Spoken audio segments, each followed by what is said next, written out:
आरोग्यम कार्यक्रम सुनने वाले सभी श्रोताओं को मंदाकिनी जोशी और नवीन सिसोदिया का नमस्कार। नवीन, क्या बात है, बहुत दिनों बाद मिले हो, कैसे हो? मैं पिछले कुछ दिनों से काफी बिजी था और क्या बताऊं, बहुत ज्यादा स्ट्रेस हो रखा है। और भी बहुत कुछ है लेकिन नवीन, आजकल की भागदौड़ भरी जिंदगी में हर व्यक्ति स्ट्रेस लेने लगा है और जीवन के हर पहलू पर नेगेटिव सोचने लगता है और धीरे धीरे मानसिक रोगों का शिकार हो जाता है। बिल्कुल आपने सही कहा। यही तनाव धीरे धीरे अवसाद का रूप ले लेता है और मानसिक स्वास्थ्य को प्रभावित करता है। तो आपने मेरे तनाव को देखते हुए आज आपने डॉक्टर साहब को बुलाया है? हाँ, बिल्कुल सही सोचा तुमने कि आज हम इसी विषय पर बात करने वाले हैं। मानसिक रोग, कारण, लक्षण और उपचार। और तुम्हारे तनाव को देखते हुए ही डॉक्टर हरफूल सिंह बिश्नोई साहब को आज हमने स्टूडियो में आमंत्रित भी किया है। जी बिल्कुल श्रोताओं, आज हमारे साथ हैं डॉक्टर हरफूल सिंह बिश्नोई, जो कि प्रोफेसर एवं विभागाध्यक्ष मानसिक रोग एवं नशा मुक्ति चिकित्सा विभाग, पीबीएम अस्पताल बीकानेर में है। जी तो डॉक्टर साहब, आपका हमारे स्टूडियो में बहुत बहुत स्वागत है। धन्यवाद और सभी श्रोताओं को मेरी तरफ से नमस्कार। तो पहला प्रश्न यही है डॉक्टर साहब कि मानसिक रोग क्या है और ये क्यों होते हैं? मानसिक रोगों को समझने के लिए पहले एक स्वास्थ्य की परिभाषा को देखना चाहिए जी कि जो वर्ल्ड हेल्थ ऑर्गेनाइजेशन, विश्व स्वास्थ्य संगठन की जो परिभाषा है स्वस्थ जीवन की, स्वास्थ्य की, कि एक व्यक्ति जो पूर्णतया शारीरिक रूप से, मानसिक रूप से, सामाजिक रूप से और आध्यात्मिक रूप से, अगर वो इन चार डोमेन, जो हेल्थ के चार पिलर और चार डोमेन है, इन चार पिलर और चार डोमेन में अगर स्वस्थ है तो ही एक व्यक्ति को स्वस्थ माना जाता है। तो एक व्यक्ति का मानसिक स्वास्थ्य वो होता है उसके सोचने समझने की क्षमता, उसके निर्णय लेने की क्षमता, किसी भी मुश्किल हालात का सामना करने की क्षमता, कोई भी प्रॉब्लम को सॉल्व करने की क्षमता, दूसरे व्यक्तियों से कम्युनिकेट करना, संपर्क करने की क्षमता जी और जीवन में अपनी सारे दायित्व जिम्मेदारियां संभालने की क्षमता। ये जो एक कॉग्निटिव स्किल है, जो एक थिंकिंग पावर है, जो एक प्रॉब्लम सॉल्विंग स्किल है, ये सारा जो एक अपना ब्रेन का फंक्शन है, ये कंप्लीट एक मानसिक स्वास्थ्य बनाता है। जी और एक व्यक्ति तभी स्वस्थ है जब उसकी दिनचर्या अच्छी है, उसको अच्छे से नींद आती है, वो दूसरों से अच्छे से बातचीत कर पाता है, उसके विचार उसके नियंत्रण में रहते हैं और वो बहुत लॉजिकली और अच्छे से सोच पाता है और वो कोई भी मुश्किल हालात का बड़ा साहस से, हिम्मत से सामना करता है और कोई भी चैलेंजेस, कोई भी टास्क है, उसको किस तरीके से सॉर्ट आउट करना है, इसको पॉजिटिवली थिंक करता है। तो ये एक कंप्लीट डोमेन्स है जिससे एक मानसिक स्वास्थ्य बनता है। इन डोमेन्स में कहीं भी कोई दिक्कत आती है तो अपने उसको कहते हैं कि इसके मानसिक विकार हो रहा है या कोई मनोरोग हो रहा है, इसका मानसिक स्वास्थ्य ठीक नहीं है। तो अपन ये देख सकते हैं कि हाँ, उसके सोचने समझने में, उसकी याददाश्त में, उसको दूसरों से कम्युनिकेट करने में और उसके व्यवहार में अगर कुछ फ़र्क है तो अपन ऐसा मान सकते हैं कि उसको कोई ना कोई एक मानसिक रोग या मानसिक विकार हो रहा है। डॉक्टर साहब, आपने बताया कि अगर हम मानसिक स्वास्थ्य को इग्नोर करते हैं तो वो धीरे धीरे बुरा रूप ले लेता है। डॉक्टर साहब, हम जानना चाहेंगे कि मानसिक रोगों के प्रकार क्या हैं, कितने तरह के होते हैं, तो कितने तरह के जो मेंटल इलनेस है ये किस तरह से होती हैं? मेंटल इलनेसेस या जो मानसिक रोग है उनका क्लासिफिकेशन पूरी दुनिया में बना हुआ है। एक तो वर्ल्ड हेल्थ ऑर्गेनाइजेशन का क्लासिफिकेशन है ICD-10, उसके अंदर सभी मानसिक रोगों को अलग अलग डिवाइड किया हुआ है, उनको वर्गीकृत किया हुआ है। इसी तरीके से अमेरिकन साइकेट्रिक एसोसिएशन APA का भी क्लासिफिकेशन है DSM-5। सो DSM-5 और ICD-10 ये सभी प्रकार के मानसिक रोगों को क्लासीफाई करते हैं। अपने यहाँ हिंदुस्तान में भी यही ICD-10 और DSM-5 फॉलो होते हैं। पूरी दुनिया में एक यूनिफॉर्म डायग्नोसिस रहे, इसके लिए ये डायग्नोस्टिक क्राइटेरिया बने हुए हैं। जी कुछ बड़े बड़े प्रकार में बताना चाहूँ तो किस तरीके से मानसिक रोगों को बांटा गया है, जिसमें सबसे पहले जो 1 से 10 तक जो मानसिक रोग हैं वो डिमेंशिया या भूलने की बीमारी, जैसे याददाश्त की कमजोरी होना या भूलने की बीमारी होना, इस तरीके से डिमेंशिया को इसमें इंक्लूड किया गया, जो कि अगर जैसे 75 साल या उससे ऊपर उम्र के वजह से जो एक भूलने की जो प्रवृत्ति होती है वो तो सामान्य है। लेकिन अगर किसी व्यक्ति में 60 या 55 साल से पहले ही उसको याददाश्त में दिक्कत आते रहना, छोटी छोटी चीज़ों को भूल जाना, अपने छोटे नाम पते भूल जाना और घर वालों के परिचितों के नाम भूल जाना, रास्ते भूल जाना, इस तरीके के दिन वार क्या आज तारीख है वो चीज़ें भूलने लग जाना, तो ऐसा माना जाता है कि इसको डिमेंशिया जैसी बीमारी हो सकती है और इसका तुरंत इसका डायग्नोसिस होना चाहिए ताकि उसको समय रहते इसके प्रोग्रेशन को, इसके सीवियरिटी को रोका जा सके। दूसरा 11 से 20 में जितने भी सब्सटेंस अब्यूज होते हैं, जैसे आजकल जो नए प्रकार के खूब सारे नशे बढ़ते जा रहे हैं युवा वर्ग में, इसमें ये सभी प्रकार के नशे जिसमें गांजा, भांग, alcohol, opium, opioid, tramadol, tapentadol गोलियां या स्मैक, हेरोइन, इसके अलावा भी बहुत सारे व्यक्ति आजकल जो एडिक्शन नहीं करती है गोलियां वो भी खाते हैं, जैसे खाली पेट के कैप्सूल, दर्द की गोलियां या दूसरे जितनी भी गोलियां जो डॉक्टर प्रेस्क्राइब करते हैं जी, वो भी ओवर डोज में मिस यूज करने लग जाते हैं। वो सारी कैटेगरियां जितने मैंने नशे बताए, इसके साथ आजकल जो नशे हैं इनहेलेंट बोलते हैं इनको, जो इनहेल करते हैं, जैसे नाक से सूंघना, इस तरीके से उसकी भाप लेना। इसके साथ साथ इंजेक्टिंग ड्रग एब्यूजर उनके भी बहुत ज़्यादा बढ़ रहा है। जिस तरीके से युवा वर्ग इंजेक्शन लगाते हैं, कोई भी गोली या कोई भी जो स्मैक, हेरोइन या दूसरे जो स्टिमुलेंट, साइको स्टिमुलेंट जो दिमाग को बहुत जल्दी उत्तेजित करते हैं, घोल के इंजेक्शन भर के उनके इंजेक्शन भी लेते हैं। उनके अंदर बड़ी गंभीर समस्याएं हो जाती है, जगह जगह उनके शरीर में घाव हो जाते हैं। इसके साथ साथ इंजेक्शन शेयर करते हैं जो पर्सन, उससे एक दूसरे में हेपेटाइटिस, HIV और दूसरी टीबी, इस तरीके की बीमारियां फैलने का, पनपने का बहुत डर रहता है।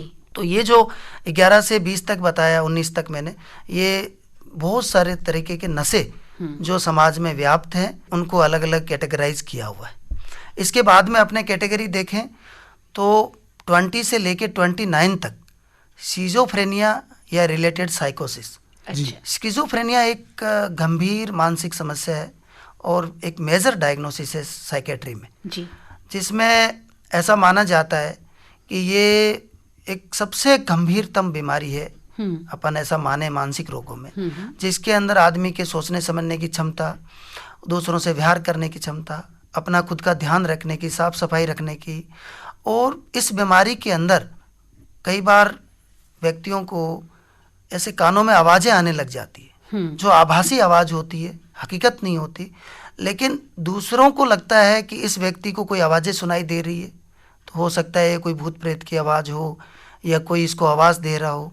इस बीमारी में व्यक्ति अपना आप बुदबुदाने लग जाता है, अपना आप बातें करने लग जाता है, अकेला रहने लग जाता है, गंदा रहने लग जाता है, या अकेला रोड पे चलने लग जाता है, या वो उसको बिल्कुल भी चेतना नहीं रहती है सोचने समझने की।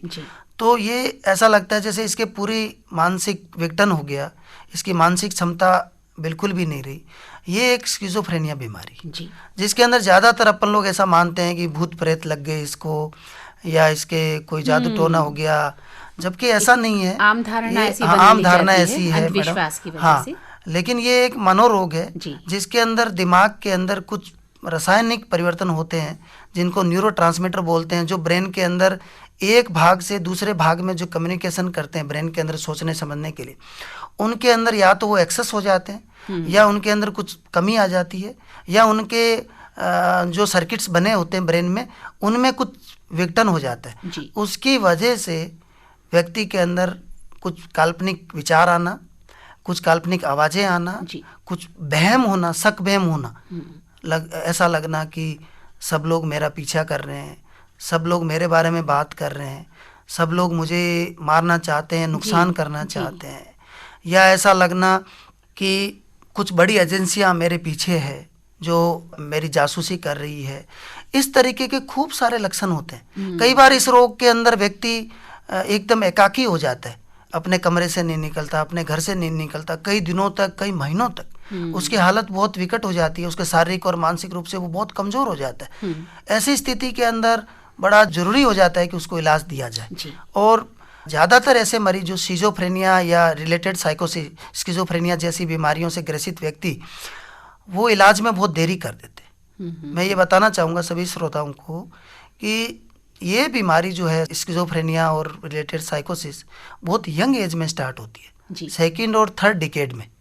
आप अपने माने कि 12-13 साल से लेके और 25-27 साल के बीच में ये बीमारी स्टार्ट हो जाती है। जी, अच्छा। जब एक बच्चा 10वीं 9, 10th, 11th, 12th क्लास में पढ़ रहा है, ग्रोइंग एज में, ग्रोइंग एज में, उस उम्र के अंदर ये बीमारी स्टार्ट होती है। जी। तो एक बड़ा ध्यान रखना पेरेंट्स को, अभिभावक को, कि कहीं बच्चों में इस तरीके के लक्षण तो नहीं डेवलप हो रहे, बच्चा एकाकी तो नहीं हो रहा, बच्चा अपने आप से बुदबुदा तो नहीं रहा, अपने आप से कुछ बोलता तो नहीं चाह रहा, या ऐसा तो नहीं लग रहा कि इसको कुछ आवाज़ें आ रही है, इशारे कर रहा हो इधर हाथों से और गंदा रहने लग गया हो, या तंबाकू का सेवन बढ़ा दिया हो। सिजोफ्रेनिया और रिलेटेड साइकोसिस में तंबाकू का सेवन बहुत ज़्यादा बढ़ जाता है। अच्छा। व्यक्ति तंबाकू का सेवन अपने ये मानसिक रोग के जो लक्षण होते हैं उसमें आते हैं, जिसकी वजह से वो बड़ी बेचैनी, घबराहट, नींद की कमी महसूस करता है।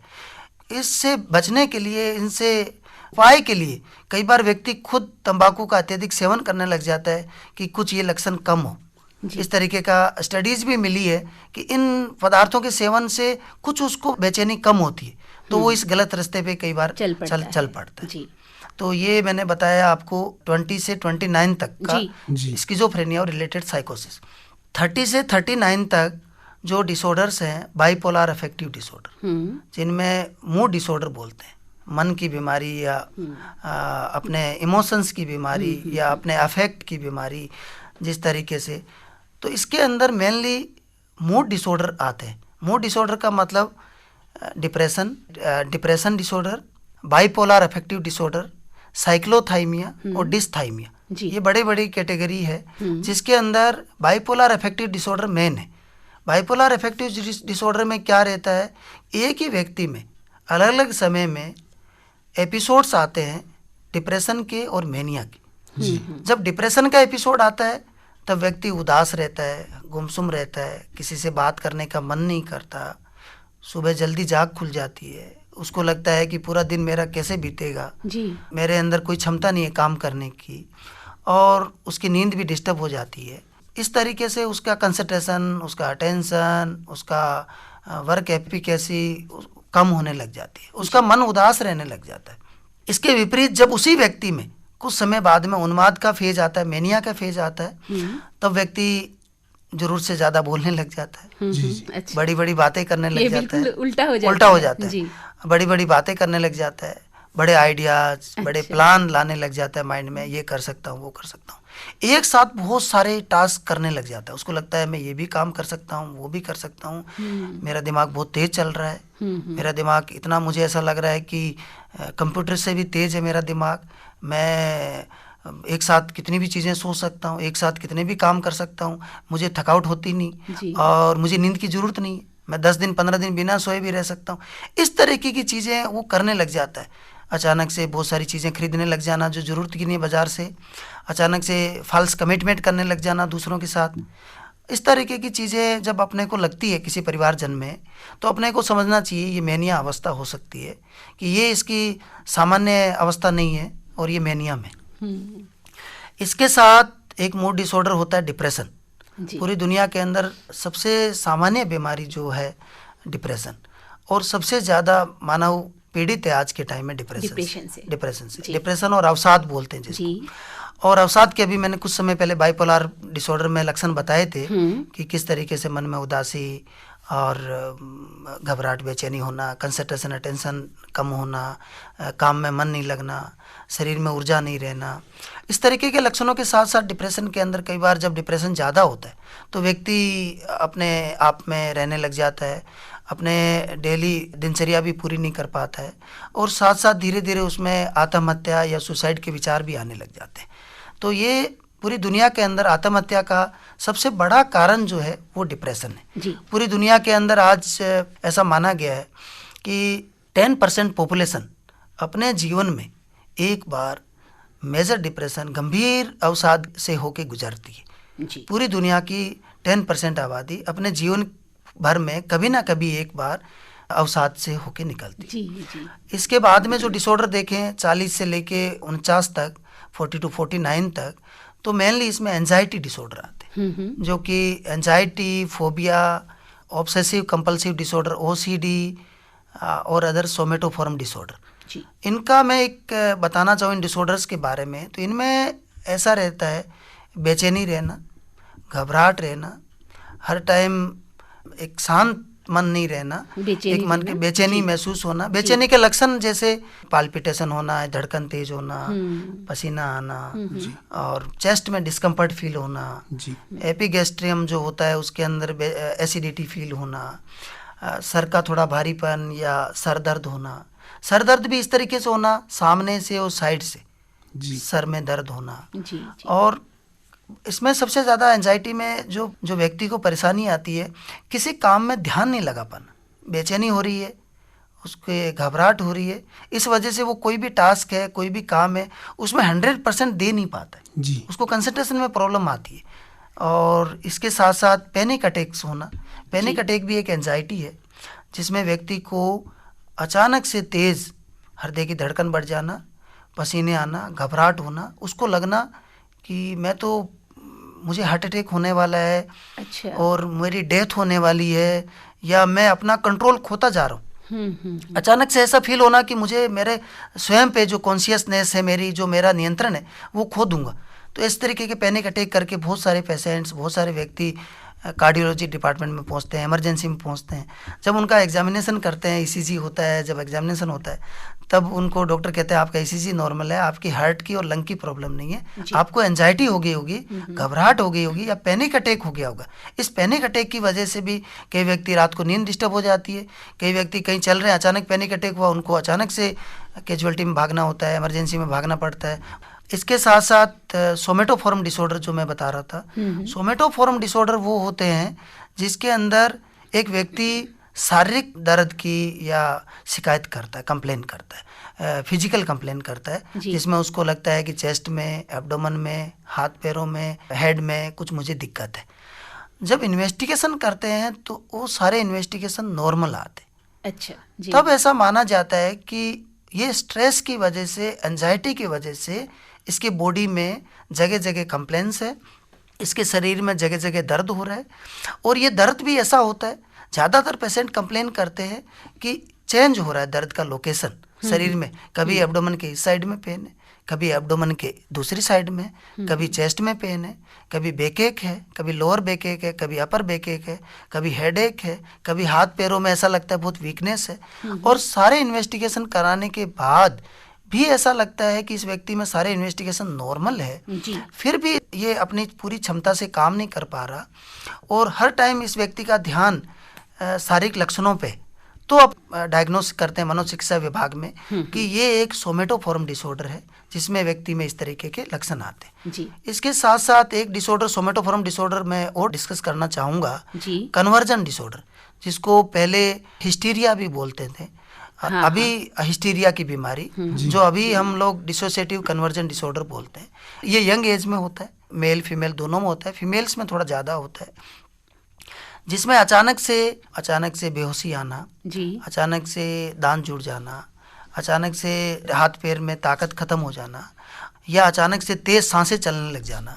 जब अपन देखते हैं कि इसकी सांस तेज चलने का मतलब इसके लंग्स में कोई प्रॉब्लम तो नहीं है, तो अपने को लगता है इसका ऑक्सीजन सैचुरेशन ठीक है, इसको लंग्स में प्रॉब्लम नहीं है, तो फिर ऐसा माना जाता है कि ये भी मानसिक तनाव या कोई कन्फ्लिक्ट या किसी स्ट्रेस की वजह से इस तरीके के लक्षण बॉडी के अंदर हो रहे हैं। ये ऑटोमेटिक होते हैं, अचानक से होते हैं, और कोई जब स्ट्रेस बहुत ज़्यादा हो जाता है माइंड में, तब इस तरीके के शारीरिक लक्षण आ जाते हैं। कई बार अपनों ने देखे हैं महिलाओं में अचानक से मूर्छा आ जाती है, अचानक से बेहोश होने लग जाती है, बार बार पूरे दिन में 10 बार बेहोश हो जाती है। तो ये एक हिस्टीरिया की बीमारी, इसमें कोई ऊपरी पराई या कोई छाया आना या किसी का दोष होना ऐसा बिल्कुल नहीं है। ये एक हिस्टीरिया की बीमारी है, और ये बीमारी मिर्गी की बीमारी से अपने को अलग रखना चाहिए। हिस्टीरिया का जो दौरा आता है conversion disorder, dissociative conversion disorder में, ये कोई ना कोई मानसिक तनाव या स्ट्रेस की वजह से होता है। डॉक्टर बिश्नोई, आपने इतनी विस्तृत व्याख्या की है। नवीन, मुझे लगता है कि मानसिक रोग क्या है एक पूरी स्थिति हमारे सामने डॉक्टर साहब ने ज्यों की त्यों रखी जितने है। भी तरह के इनके टाइप्स हैं वो जी। सर ने बता दिए हैं। जी डॉक्टर साहब, आपकी बातों को सुनने के बाद मुझे ऐसा लगता है कि हम में से हर व्यक्ति कहीं ना कहीं मानसिक रोगी है, क्योंकि ये लक्षण हम में कहीं ना कहीं मिल ही जाते हैं, जिस तरह जी से आपने मंदाकिनी जितनी जी, बारीकी जो से लक्षण बताया। बताए हैं डॉक्टर साहब जी। ने, मैडम, लक्षण हम कहीं ना होना- कहीं देखते हैं। हाँ लक्षण होना किसी में किसी 2 दिन के लिए, किसी जी। को एक टाइम के लिए, और एक बीमारी होना, वो अलग बात दोनों है। में फर्क बहुत है। फर्क जी बात है। बिल्कुल डॉक्टर साहब। इसके अलावा भी कुछ बीमारियां जो व्यक्तित्व को लेके भी होती है, पर्सनालिटी डिसऑर्डर जिनको बोलते हैं। जी कुछ बीमारियां जन्मजात भी होती है, जैसे मंदबुद्धि होना, और कुछ बीमारियां जैसे बच्चों के अंदर autism, attention deficit hyper active disorder, जी। ADHD, जी। Conduct disorder. तो ये जो बीमारियां हैं जो मैं बता रहा हूँ, एक तो मंदबुद्धि, जिसके अंदर जो एक शारीरिक और मानसिक विकास जन्म के बाद में बच्चे का होना चाहिए, वो प्रॉपर टाइम के साथ नहीं हो होता पाता है। हाँ। दूसरा एक ऑटिज्म डिसऑर्डर, मैंने अभी बताया। ऑटिज्म डिसऑर्डर बच्चों में होता है, और ये 3 साल तक के बच्चों, 3-4 साल के बच्चे में अपन लोग देखते उससे हैं। पहले डायग्नोस कर लेते हैं। जी जैसे बच्चा आई टू आई कांटेक्ट नहीं कर रहा है, उसकी मदर उसके पास में है या नहीं उसको फर्क नहीं पड़ता, वो लिविंग और नॉट लिविंग ऑब्जेक्ट के अंदर डिफ्रेंशिएट नहीं कर पाता। धीरे धीरे उसका जो सोशल कम्युनिकेशन है बच्चे का, अपने परिवारजन को पहचानना, उनसे मुस्कुराना उनके सामने, उनको एक फेमिलियरिटी फील करना, वो चीज़ें भी बच्चे में विकसित नहीं हो पाती है। जी। तो ये ऑटिज्म डिसऑर्डर है। एक attention deficit hyper active disorder जो मैं बता रहा हूँ, ADHD, वो भी 5-7 साल के बच्चों में अपने को देखने को मिलता है, जिनमें बच्चों में अटेंशन स्पान बहुत कम होता है। वो किसी एक जगह ध्यान केंद्रित कर ही नहीं पाते। जी। वो एक जगह बैठ ही नहीं पाते, कभी इधर बैठे हैं फिर उधर बैठे हैं, क्लास के अंदर भी अपनी सीट जी, पे नहीं वो बैठ सबसे पाएंगे, ज्यादा शैतान अपना नजर सामान, आते हैं। जी। बहुत ज्यादा शैतानी कर रहे हैं। तो वो ADHD के बच्चे हो सकते हैं। जी। इसके साथ साथ कंडक्ट डिसऑर्डर, जो 9, 10, 11, 12 साल के बच्चे, जो बच्चे घर से बाहर रहने लग जाते हैं शाम के टाइम, बहुत गुस्सा करते हैं, बहुत क्रूअल बिहेव करते हैं दूसरों के साथ, और बहुत तेज गुस्सा आता है जिनमें, और जो अपने सोशल नॉर्म्स हैं, जो जिस तरीके से अपने एक 9, 10, 11 साल के बच्चे से जिस तरीके की उम्मीद करते हैं, जिस तरीके के बिहेवियर की, उससे उलट वो बहुत एग्रेसिव, इम्पल्सिव बिहेव करते हैं। तो ये कंडक्ट डिसऑर्डर। तो अपने माने कि पूरी उम्र में एक छोटे बच्चे बर्थ से लेके और एक जीरियाट्रिक पॉपुलेशन, एक वर्जन तक, वो डिफरेंट एज ग्रुप में डिफरेंट प्रकार के मानसिक रोग मिलते हैं, और उन सब मानसिक रोगों का डायग्नोसिस, उनका इलाज का अलग अलग मेथड जी जो हम लोग करते हैं। जी।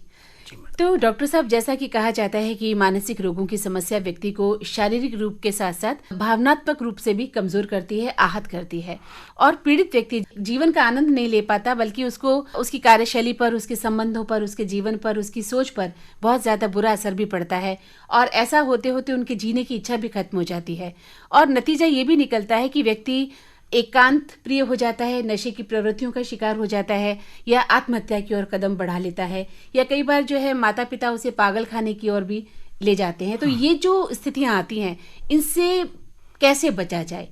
इस स्थिति तक हम पहुंचे उससे पहले अगर डॉक्टर के पास चला जाए तो इलाज संभव है? हाँ, बिल्कुल संभव है। सबसे ज़्यादा जरूरी जो मानसिक रोगों के प्रति आम जन का रवैया, जी, लापरवाही, उपेक्षा। हाँ बिल्कुल मैडम, मानसिक रोगों को भी शारीरिक रोग की तरह ही लेना चाहिए। जी। कि किसी में मानसिक रोग हुआ है तो ये देखना चाहिए कि कहीं ना कहीं इसके ब्रेन के अंदर कुछ न्यूरो ट्रांसमीटर्स का चेंज या केमिकल का चेंज हुआ है। तो अपने को यही देखना चाहिए कि शारीरिक बीमारियां, डायबिटीज़, हाइपरटेंशन और टाइफाइड, मलेरिया, इसी तरीके से मानसिक रोगों का भी ये देखना चाहिए। अगर कोई व्यक्ति असामान्य व्यवहार कर रहा है तो कहीं ना कहीं ये साइकेट्रिक प्रॉब्लम है, और इसको साइकेट्रिस्ट से कंसल्ट करना चाहिए। डॉक्टर साहब, ये देखने में आता है कि ज़्यादातर लोग इलाज के लिए पहुंचते ही नहीं हैं, क्योंकि उनको लगता है कि मानसिक रोगों का कोई इलाज नहीं हो सकता। आप हमें ये बताइए कि मानसिक रोगों को दूर करने के लिए क्या क्या उपाय अपनाए जाते हैं, किस तरह से इनका इलाज किया जाता है, थेरेपीज या सेशन वगैरह जो होते हैं वो भी इसमें इंक्लूड होते हैं, और क्या मानसिक रोगी पूर्णतः ठीक हो सकता है? हाँ, पूर्णतः सही हो सकता है मानसिक रोगी, अगर समय के साथ वो डॉक्टर साहब को दिखाए और रेगुलर फॉलोअप ले। आज के टाइम में सभी प्रकार के मानसिक रोग क्यों होते हैं, कि क्या कारण है उनके पीछे, क्या बायोलॉजिकल कारण क्या है उनके पीछे, न्यूरोट्रांसमीटर में क्या चेंज होते हैं ब्रेन में, और किस तरीके से साइकोलॉजिकल फैक्टर, सोशल फैक्टर। अभी लगभग ये माना गया है कि सभी मानसिक रोगों के लिए bio, psycho, socio cultural factor जो हैं वो रेस्पॉन्सिबल है। ये सभी मिल के एक व्यक्ति के अंदर मानसिक रोग, जिनकी वजह से मानसिक रोग हो जाते हैं। और मानसिक रोगों का जितना अभी इलाज जिस तरीके से विकसित हुआ है पिछले 2 डिकेड 3 डिकेड से बहुत ज्यादा बढ़ गए हाँ हैं। बहुत हाँ, तो अभी इतनी अच्छी दवाइयाँ विकसित हो गई है जिनके बहुत कम साइड इफ़ेक्ट्स हैं और जो बहुत ही प्रभावी है। और जो अलग अलग मानसिक बीमारियों में, जिस तरीके से मैंने बताया, हर बीमारी के अंदर अलग न्यूरोट्रांसमीटर में चेंज होता है ब्रेन में, उन्हीं को ध्यान में रख के अलग अलग दवाइयाँ विकसित की गई है। इसके साथ साथ जो आप बता रहे थे मेंटल हॉस्पिटल, अभी वो कॉन्सेप्ट धीरे धीरे खत्म होता जा रहा है। अच्छा। गवर्नमेंट का राष्ट्रीय मानसिक स्वास्थ्य कार्यक्रम चल रहा है और पूरे भारतवर्ष के अंदर सभी राज्य सरकार और गवर्नमेंट ऑफ इंडिया किस तरीके से मानसिक रोगों के अंदर अच्छे से अच्छे बेहतरीन आधुनिक उपचार की विधियां लाई जाए, तो सबसे अच्छा ये माना गया है कि कम्युनिटी पार्टिसिपेशन। कोई भी मानसिक रोगी को अगर आप कम्युनिटी में रखेंगे और उसको कम्युनिटी के साथ में रखेंगे, वहीं रखते हुए उसको दवाइयाँ देंगे, उसको साथ में हर काम में शामिल करेंगे, हर रीति रिवाज प्रोग्राम में शामिल करेंगे, उसकी उपेक्षा नहीं होनी उसकी उपेक्षा नहीं होगी, तो उसका रिजल्ट बहुत अच्छा मिलता है। बहुत सारी दूसरी विधियाँ जो दवाइयों के अलावा, जो काउंसलिंग, साइकोथेरेपी और नॉन फार्मेकोलॉजिकल मैनेजमेंट का भी बहुत बड़ा रोल है। जैसे क्लिनिकल साइकोलॉजिस्ट जो काउंसलिंग देते हैं, साइकेट्रिस्ट हम लोग भी मरीजों की काउंसलिंग करते हैं, उनको किस तरीके से सपोर्टिव साइकोथेरेपी देना है, कॉग्निटिव बिहेवियर थेरेपी देना है, दूसरी अदर बिहेवियर थेरेपी समझाना है, किस तरीके से वो अपने जीवन के स्ट्रेस को कम करें, किस तरीके से अपनी प्रॉब्लम को सोल्व करें। डॉक्टर साहब, आपने बताया कि विभिन्न प्रकार के जो मानसिक रोग हैं वो नशे से भी जुड़े होते हैं, तो आज के जो युवा हैं और बच्चे भी नशे की ओर बढ़ते जा रहे हैं, उसके बारे में आप हमें बताइए और ये भी बताइए कि किस किस तरह के एडिक्शन जो हैं वो उनमें डेवलप हो जाते हैं। हाँ, बहुत अच्छी बात बताई आपने, अच्छा क्वेश्चन पूछा कि आजकल हम लोग जो देख रहे हैं रूटीन ओपीडी में और प्रैक्टिस में कि कुछ स्कूल के बच्चे जिनके पेरेंट्स लेके आते हैं कि हमारे बच्चे में ये कुछ नशा कर रहा है, या ऐसा लग रहा है कि बच्चा थोड़ा गंदे कपड़े करके घर पे आता है, या थोड़ा सा ऐसे बहका हुआ सा, या कई बार चिड़चिड़ा हो रहा है, कई बार बहुत एग्रेसिव बिहेव करता है, मदर के साथ, सिस्टर के साथ या फादर के साथ मिसबिहेव करता है। कई बार mobile addiction, mobile game addiction, internet addiction, porn addiction, और इसके साथ साथ जब वो मोबाइल इंटरनेट यूज़ करते हैं तो बहुत बार वो ऐसे लोगों के संपर्क में भी चले जाते हैं जो नशा बेचते हैं या जो स्मगलिंग करते हैं या जो छोटे बच्चों को फंसाते हैं। जैसे मैंने एक स्कूल में देखा कि एक पेन की आकृति के कुछ चीज़ें, जो एक साइड में पेन चलता है, दूसरी साइड में कुछ निकोटीन जैसा धुआं का नशे का, मतलब वो जो वो टॉयलेट में जाते हैं बच्चे स्कूल के और वहाँ वो खींचते हैं, धुआं उड़ाते हैं। स्कूल के प्रिंसिपल ने उनको पकड़ा, तब पता लगा कि ऐसी चीज़ें बाज़ार में बिकती है जो बच्चे लेके आते हैं। इसके साथ साथ कई बच्चे कई बार घर से बाहर निकलते हैं, 2-3 घंटे तक आते नहीं हैं, तो वो बच्चे भी कई बार 2-3 बच्चे मिलके इस तरीके के स्मोकिंग करना या इस तरीके से नशे स्टार्ट करते हैं। ये गेटवे ऑफ ड्रग्स है। अगर इनसे स्टार्टिंग होती है बच्चे की छोटी उम्र में, तो आगे जाके और बड़े नशे की दुनिया में जाने का बड़ा डर रहता है। तो अभिभावकों को ये चाहिए कि जितना उन पे ध्यान रख सकें, बच्चे किसी गलत रास्ते पे नहीं जाएं। कोई मोबाइल और इंटरनेट की जो बात आई, उसके अंदर भी मैं बता दूं कि अपने को ये चेक करना चाहिए कि मोबाइल में, इंटरनेट में बच्चे क्या सर्च कर रहे हैं, किस तरीके की साइट्स देख रहे हैं। कहीं ऐसा तो नहीं है कि वो गलत साइट्स देख रहे हैं, प्री मैच्योर एक्सपोजर तो नहीं हो रहा बच्चों को। ये उनके विकास के लिए, उनके मानसिक विकास के लिए बड़ा गलत असर डालती है। उनके अंदर, उनके व्यवहार में भी बड़ा परिवर्तन आता है। उनसे मोबाइल या इंटरनेट अपने वापस लेने की कोशिश करते हैं तो गुस्सा, चिड़चिड़ापन होता है। इस तरीके के लक्षण मिले तो अपने को जरूर देखना चाहिए कि बच्चा कहीं इस एज में इस तरीके के एडिक्शन तो नहीं डेवलप हो रहे हैं, आगे जाके उनमें मनोरोग होने की संभावना तो नहीं है। बिल्कुल जी। तो आज नवीन डॉक्टर हरफूल सिंह बिश्नोई साहब ने हमें मानसिक रोगों के बारे में एक विस्तृत जानकारी दी कि मानसिक रोगों के कारण क्या है और इसका उपचार किस तरह से संभव है। जी बिल्कुल मंदाकिनी जी, डॉक्टर हरफूल सिंह बिश्नोई, आप स्टूडियो में पधारे और हमारे श्रोताओं को इतनी महत्वपूर्ण जानकारी दी, इसके लिए आपका बहुत बहुत आभार। Thank you very much. शुक्रिया डॉक्टर साहब। तो नवीन, पूरी दुनिया में हजारों लाखों लोग मानसिक रोग के शिकार होते हैं और इसका असर उनके साथ साथ उनके पूरे परिवार पर भी पड़ता है। हाँ मंदाकिनी जी, विश्व स्वास्थ्य संगठन के मुताबिक मानसिक रोगी इसीलिए इलाज करवाने से कतराते हैं क्योंकि उन्हें लगता है कि लोग उनके बारे में न जाने क्या सोचेंगे। बिल्कुल सही कहा तुमने। पर नवीन, सबसे बड़ी बात है कि हम खुश रहें, अकेले ना पड़ें, अपने परिवार और दोस्तों का साथ बनाए रखें, हंसते रहें और हंसाते रहें। तो अब आरोग्यम कार्यक्रम से मंदाकिनी जोशी और नवीन सिसोदिया को दे इजाजत। नमस्कार।